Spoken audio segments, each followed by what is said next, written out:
जो तुम्हारा पॉलिनोमियल्स हैं वो क्या होते हैं? पॉलिनोमियल्स में मोर देन वन टर्म्स हो सकते हैं, वन टर्म्स भी हो सकता है, टू टर्म्स भी, थ्री टर्म्स भी, ठीक। लेकिन जो उनकी डिग्री होगी, ठीक है, जो हमारे क्या होते हैं, जैसे आपका 3x plus 2y plus Z, ठीक। तो जो भी हमारे वेरिएबल्स होते हैं तो इनकी जो पावर्स होगी वो कैसे होनी चाहिए? होल नंबर्स में। किसमें होनी चाहिए? Whole numbers. तो जो आपके वेरिएबल्स हैं इनकी जो पावर है वो हमेशा किसमें होनी चाहिए? होल नंबर में।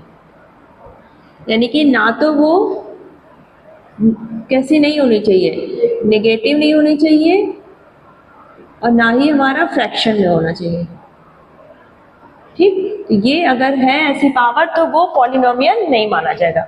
जैसे अगर तुम्हें दे दिया जाए कि √x3 प्लस 2y, अब आपको ये बताना है कि ये पॉलिनोमियल है या नहीं। तो यहाँ पर देखो हमारा वेरिएबल क्या है? x और y, ठीक। यहाँ पर x की पावर कितनी है? रूट हमारा क्या होता है? 1/2, ठीक। यानी कि x की पावर यहाँ पर क्या है? 1/2 है, ठीक। ये 3 प्लस 2y, तो ये हमारा पॉलिनोमियल नहीं होगा। अगर आपका क्यूब में भी है, x की पावर क्यूब रूट है, ठीक, 3 प्लस 3z, तब भी ये हमारा पॉलिनोमियल नहीं होगा, क्योंकि यहाँ पर हमारी पावर किसमें है? क्यूब रूट में, फ्रैक्शन में तो नहीं होगा। अगर इस तरह से हो 2y² प्लस 1/y और यहाँ पर 5, तब ये हमारा पॉलिनोमियल होगा कि नहीं? नहीं, क्योंकि यहाँ पर y हमारा अपॉन में है, जब ऊपर लाएंगे तो क्या होगी? इसकी पावर माइनस हो जाएगी, यानी कि 2y² प्लस y की पावर -1 5। तो ये भी हमारा पॉलिनोमियल नहीं होगा। यानी कि हमारी जो पावर्स है वेरिएबल में वो हमेशा किस में होनी चाहिए? होल नंबर में। अगर 0 है, मान लो z की पावर 0 है, तो इसका मतलब क्या हो जाएगा? 1 हम पुट कर देंगे, ठीक, इससे कोई चेंज नहीं आएगा। लेकिन हमारी नेगेटिव और फ्रैक्शन में पावर नहीं होनी चाहिए, ठीक है। डिग्री, अब पॉलिनोमियल देखो हमारे 2 टाइप्स के हो सकते हैं। अगर हमारा एक ही वेरिएबल यूज हुआ है, जैसे हमारा 3x² प्लस 2x प्लस 1, ठीक, यहाँ पर हमारा केवल एक वेरिएबल यूज हुआ, क्या? ओनली x, ठीक। ये किसमें है? हमारे 1 वेरिएबल में। अगर हमारा पॉलिनोमियल सिर्फ 1 वेरिएबल का है, तब हमारी पावर जो होगी, यानी कि जो हमारी डिग्री होगी, डिग्री हम कैसे बताएंगे? अगर इस पॉलिनोमियल की डिग्री पूछी जाए तो कितनी हो जाएगी?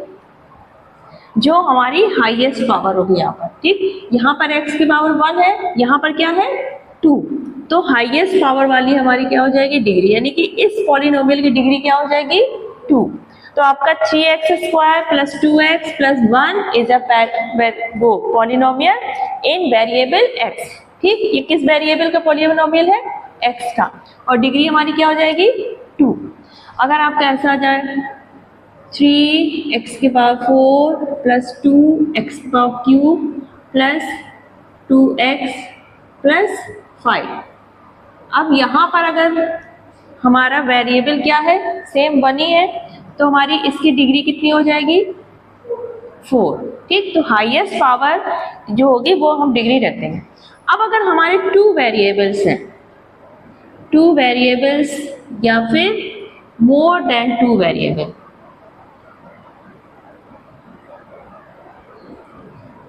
अब जैसे हमारा है 3y² plus 3yz plus 2y। अब यहाँ पर देखो वेरिएबल क्या है हमारे? y भी है, z भी है। अब इस केस में हमारी डिग्री कितनी हो जाएगी? अब कैसे निकालोगे? ये हमारा क्या पॉलिनोमियल 2 वेरिएबल्स है यहाँ पर, y और z, इसकी डिग्री हम कैसे कैलकुलेट करेंगे? तो यहाँ पर देखो जो हमारे 2 वेरिएबल हैं इनकी हम टोटल करेंगे। यहाँ पर z के ऊपर हम क्या मानेंगे? 1, ठीक। तो ये 2 + 1 कितनी हो जाएगी? 3, ठीक, इस टर्म में हमारी डिग्री कितनी है 3। यहाँ पर हमारी कितनी हो जाएगी, इस पर भी 1, यहाँ पर भी, तो यहाँ पर 2, यहाँ पर सिर्फ 1। तो जहाँ पर हमारी टोटल हाईएस्ट आएगी तो वो हमारी पूरे पॉलिनोमियल की क्या मानी जाएगी, डिग्री। तो इसकी डिग्री कितनी हो जाएगी हमारी 3। अब अगर तुम्हारा इस तरह पूछा जाए 5x4yz plus 3y2x plus 2z, यहाँ पर हमारी डिग्री कितनी हो जाएगी, तब हम कैसे कैलकुलेट करेंगे। यहाँ पर देखो कितनी हो जाएगी 4 + 1 + 1 यानी कि 6। यहाँ पर हमारी सिर्फ 3 होगी, यहाँ पर 1, तो हमारी डिग्री कितनी हो जाएगी जो फर्स्ट टर्म में हाईएस्ट आ रही है यानी कि 6। ठीक, तो इस तरह से डिग्री कैलकुलेट कर लोगे। आपका ये क्वेश्चन है, पहले तो तुमको चेक करना है और आपको ये बताना है कि ये पॉलिनोमियल है कि नहीं। अगर है तो उसकी डिग्री कितनी है। अब यहाँ पर देखो फर्स्ट वाला क्या दिया है 2/3x⁴ - 7x + 15। तो पहले ये बताओ ये पॉलिनोमियल है या नहीं,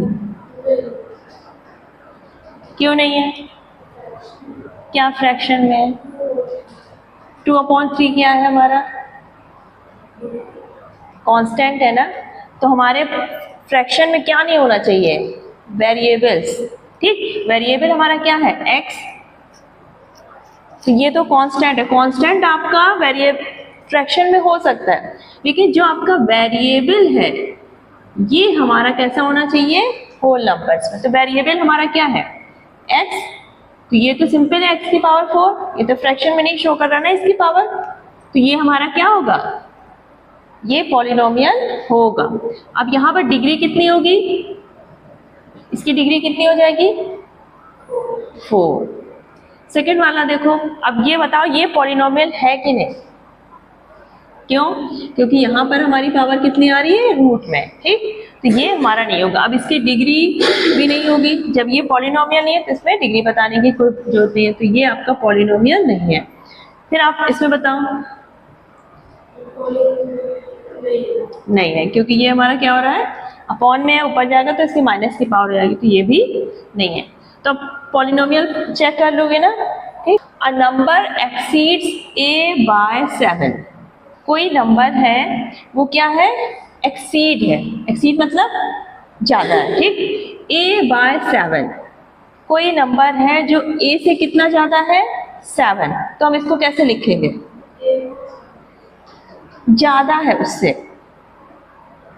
अगर किसी चीज से कोई चीज ज्यादा है उतना, तो हम उससे क्या करेंगे, ऐड करेंगे। अगर जैसे कहा जाए कि मेरे पास तुमसे 5 टॉफी ज्यादा है, तो मेरे पास जितनी भी टॉफी होंगी उसमें हम क्या करेंगे 5 ऐड करेंगे। तो यहाँ पे क्या बोल रहे हैं, अ नंबर एक्सीड्स a/7, कोई नंबर है जो a से कितना एक्सीड कर रहा है 7, तो हमारा क्या हो जाएगा a + 7। तो वो नंबर हमारा कितना होगा a + 7, यानी कि कोई नंबर है वो y का कितने टाइम्स है x टाइम्स, तो इसका मतलब क्या हो जाएगा मल्टीप्लाई। अब ये जो नंबर है y का कितने टाइम्स है x टाइम्स, यानी कि कितना हो जाएगा xy। अगर कहा जाता 3 times of y, a number which is 3 times of y, तो हमारा कितना हो जाता 3y। ठीक, तो जब भी टाइम्स की बात आए तो हम उसमें क्या कर देंगे मल्टीप्लाई कर देंगे। ठीक है, the product of p and q added to r। अब पहले में क्या करना है, p and q का प्रोडक्ट हम किस में ऐड करना है, हमें r पे। तो p and q का प्रोडक्ट क्या हो जाएगा pq। अब ऐड करना है तो हमने प्लस r कर दिया, ऐड कर दिया। ठीक, 3 times the sum of m and 2n। Sum मतलब ऐड करना, 3 times the sum of m and 2n।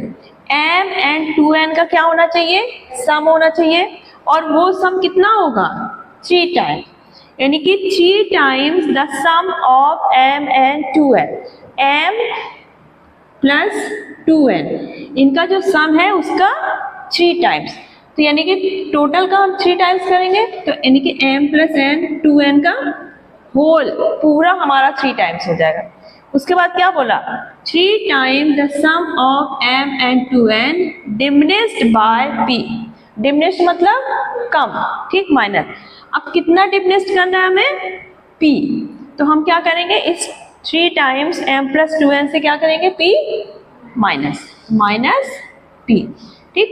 Subtract the product of 2nx from 7। Subtract करना है हमें, ठीक। क्या करना है, subtract product of 2nx। 2nx का जो प्रोडक्ट है उसको हमें सब्सट्रैक्ट करना है, किससे, फ्रॉम 7। तो सबसे पहले हम क्या करेंगे, 2nx का प्रोडक्ट कितना हो जाएगा, 2x। अब हमें सब्सट्रैक्ट करना है 7 से, तो हमारा क्या हो जाएगा, तो हमारा क्या बनेगा इक्वेशन, नहीं, फ्रॉम 7, किससे अलग हो रहे हैं हम, 7 से, तो क्या होगा 7 माइनस 2x। जैसे हम जब इंग्लिश में लिखते हैं कहीं से अलग होते तो हम क्या लगाते हैं, फ्रॉम। जब जा रहे होते तो ऐड होते तब 2 लगाते। तो यहाँ पर क्या हो रहा है, subtract the product of 2nx from 7 से हमें सब्सट्रैक्ट करना है, ठीक। The product of 3x and y divided by 5। Product of 3x and y, ये एक अलग पार्ट हो गया। इसको हम किससे डिवाइड कर रहे हैं, 5 से। तो क्या बनेगा इक्वेशन हमारा, 3xy अपॉन 5, ठीक। अब boy had m marbles at the start of the game. During the game he lost p marble and won q marble.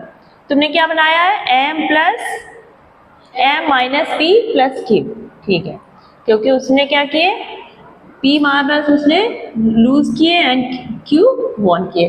अब देखो ये वाला तुम्हारा, each book cost ₹n and each notebook cost ₹m. The total cost of x books and y notebooks.